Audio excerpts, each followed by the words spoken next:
An interesting project was undertaken at Berkeley by a young uh, postdoc named Yuan Chang Leong. And he published in the PNAS his report, which shows that there is a neurological basis for the partisan divide.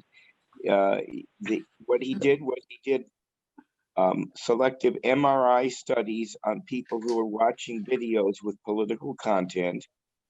And when particularly sharp statements were made, which were either in conjunction or in conflict with their system of beliefs, there were findings on the MRI.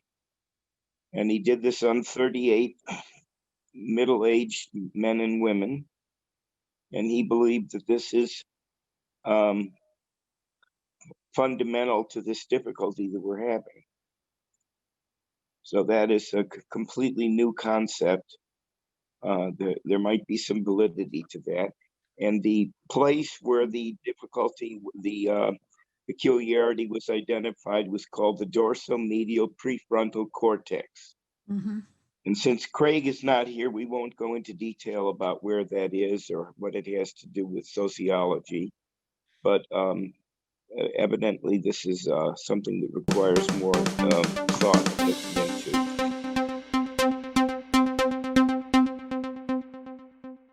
The next topic is the Alzheimer blood test. Now, in a previous presentation, I indicated that this was probably coming, and a small company called C2N Diagnostics now has a test on your blood that can indicate that you either have or will get Alzheimer's disease.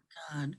You take a teaspoon of blood, you subject it to the mass spec analysis, and it uncovers the amount of beta amyloid and ApoE, which are known contributors to the Alzheimer phenomenon. And this is close to being ready. Now, the president of the Alzheimer's Disease Association said it's nowhere near ready. It hasn't been reviewed. It hasn't been approved by the FDA or the insurance company. And that's an executive's idea of saying, don't bother. But it is coming in our lifetime. Certain people will want to use it, not everybody.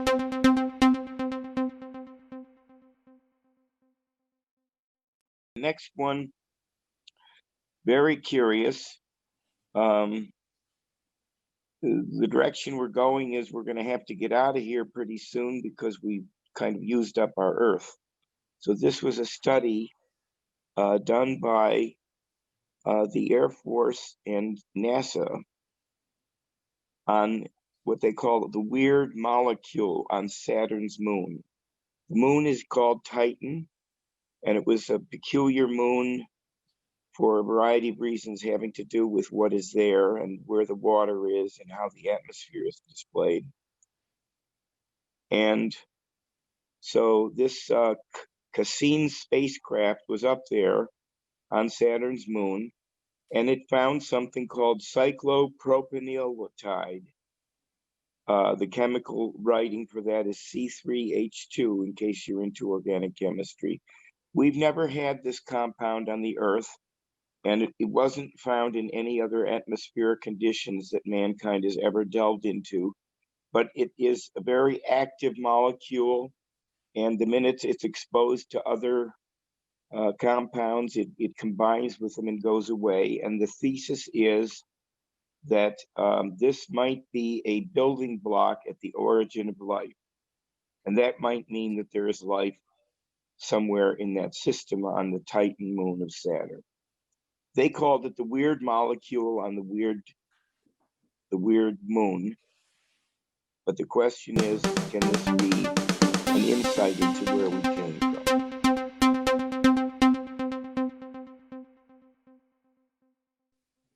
Now, the next one is probably something that everybody's been wondering about because we don't get any clear answer. So the Sanjay Gupta fellow was on a CNN interview, and he was talking about, does the immunity to the C virus linger? Are you immune? Are you immune for some time? Are you immune always? And what they did was, this was at Mount Sinai in New York, a two-phase study. The first phase involved 30,000 volunteers who had gotten the virus. And the second phase was 121 that they followed for a longer period of time going forward at 5 and 9 months. And what they found was that 90% of the initial responders had antibodies, and that there was some indication that they fade. But their finding was, in the smaller group, that another antibody response came up as the other one was fading. And so there is persistence of some immune function in response to this virus. And they believe, although they didn't go over the details of this, that the original antibody was made by plasmablasts, and the secondary response came from plasma cells. Now, blasts are premature cells of a given lineage, so they're in the same lineage, but the plasma cells are mature cells floating around in your blood system. And they didn't go on long enough with the study to know if that antibody is also fading out. But I know from previous infections that have been studied and other findings in clinical medicine that even when antibodies are principally gone, there is a memory function in the immune system such that when a subsequent challenge occurs, it comes right back. So this is a very complicated phenomenon. Thank God we had Sanjay to talk about it.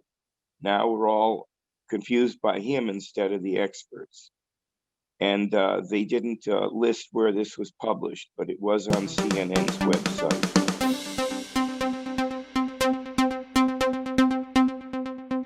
Okay, the next topic is that NASA, in conjunction with the United States Air Force, has worked out a rapid testing method that relies on breath rather than blood.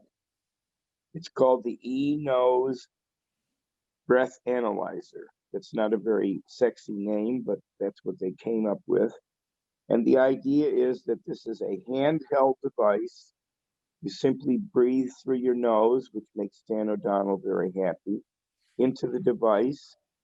And in 5 minutes, they have the answer. Now, what is the answer, and what is this problem that it's supposed to be delineating? Well, they believe it can diagnose a variety of diseases, liver diseases, lung diseases.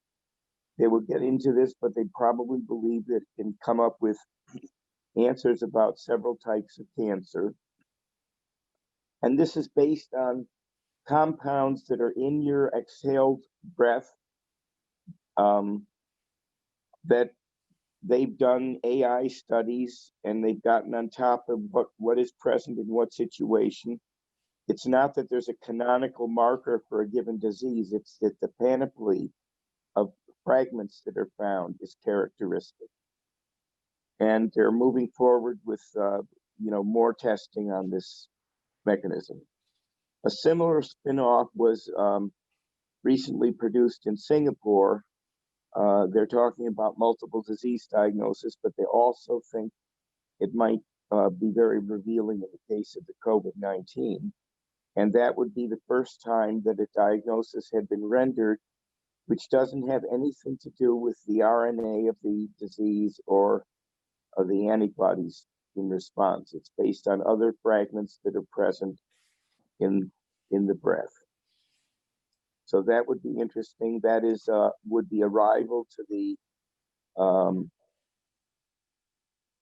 liquid biopsy that we discussed in blood in previous meetings, that based on breath rather than blood.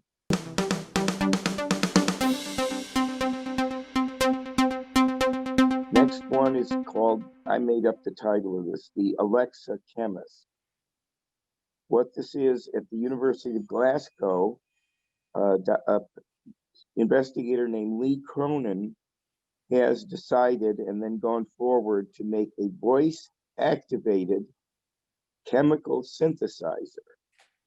You tell the device what it is that you want, even if it hasn't been made before, and it's connected to chemical machinery, which is then run by the computers, and boom, out comes the molecule. So they call it the Chemputer. I call it the Alexa computer. And for instance, the Remdesivir molecule was available through this system. So this is completely revolutionary. And most of the training that organic and inorganic chemists get is in the realm of doing laboratory procedures. You could just say, okay, Alexa, I want blah, blah, blah. And then you can take a break and go to the medical report or something. When you come back, you've got the molecule. That's pretty awesome.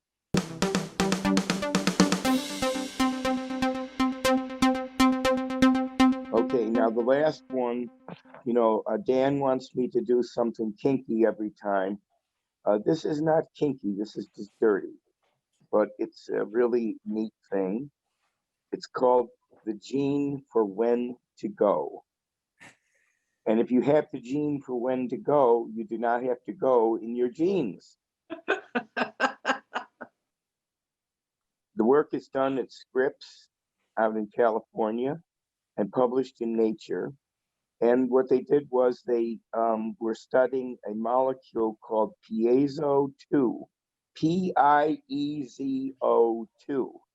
So it's like a little Italian guy in your bloodstream. But piezo-2 that has a variety of relationships to positional and proprioceptive functions around the body, and they decided to look at this in the context of whether you have to urinate. Previously, it was thought that urination inclination was based only on compartmental functions like your bladder filling up and putting back pressure on the muscle wall. But what they found was that if people had an innate mutation such that they did not have functional piezo-2, then they spent much of their time in life changing their pants and their underpants and wearing diapers and so forth. And they confirmed this all with mice, which they can get to be born with virtually any mutation that they wish now. So that's the gene for when to go. And it is now time for me to go. Thank God I have piezo-2. Bye, folks.